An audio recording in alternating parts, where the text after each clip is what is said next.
Morning, boys. So today we're going to start with this term's novel, which is called The Absolutely True Diary of a Part-Time Indian.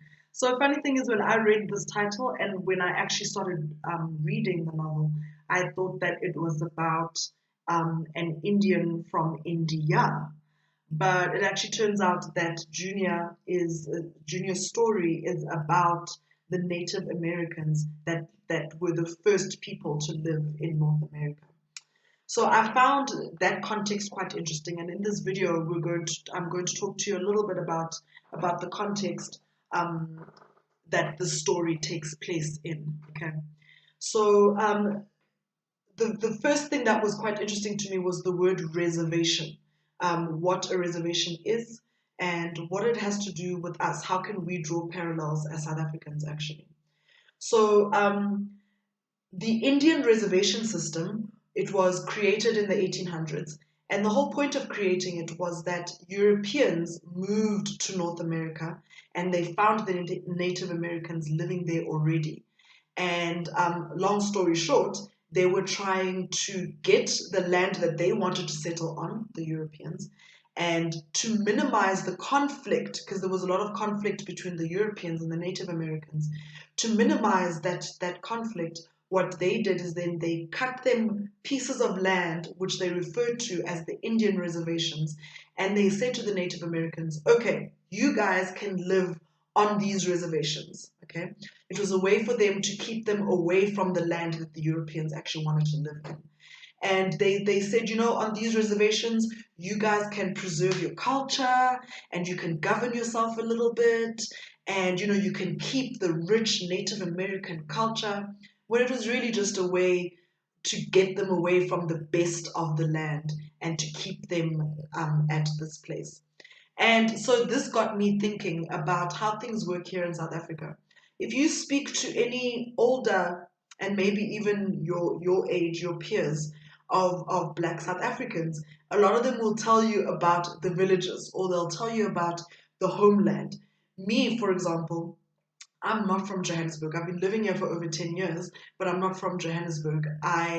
When I talk about home, every Black person will talk about home, which isn't actually where I live here in Johannesburg. It is actually where my mother and where my family is, which is actually the Eastern Cape. And you'll find that a lot of Black people in December, during the Christmas break, when we close school, most Black people will say, we're going home. They don't talk about going on holiday. They talk about going home. And for me, home is the Eastern Cape because that's where Xhosa people are from. Whereas a Bedi person will say they're going home to somewhere else. Venda people will say they're going home to somewhere else. Mr. Ngema will say he's going home and he's going to KZN. So all of us, based on our cultures, we go home to somewhere else. That is where our homeland is. And these were also sections that were cut out for us, and we were told, oh, you guys can live here, you can preserve your culture here. This is where, and so that is how it ended up that when you visit the different provinces, you'll get different sort of cultures, different Black cultures that are specific to different cultures. The language will be different in each of these provinces. And that's sort of the parallel that we draw between what happened in America with reservations and what happened in South Africa and how we were sort of designated these certain areas. It wasn't just us moving to these areas and living there, but it escalated to what apartheid is now. We know that Johannesburg was a mining city where people came from the homeland and lived in Johannesburg for as long as they worked there, and they had to have passes and they were designated certain areas. It was just a way for certain areas to be designated to Black people and for the government and for Europeans who had moved to South Africa to own very specific and the best pieces of land that they wanted to live on. Okay. So that's sort of the context when we're talking about reservation, Indian reservations or Native American reservations. That's what we're talking about. So in this lesson, two links will have been shared with you, two links to YouTube videos that sort of explain reservation life today.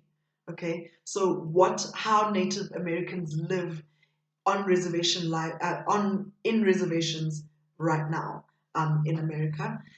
So I'd like you to watch those two videos, those two YouTube videos, and then there's also going to be a link to a Google form that you are just going to fill out. And at the very end, there's one last question that you're going to have to answer, but you're not going to answer it on the Google form. You are going to answer it back in your Hangouts or in your Google Meets with your teacher. Okay, enjoy the lesson.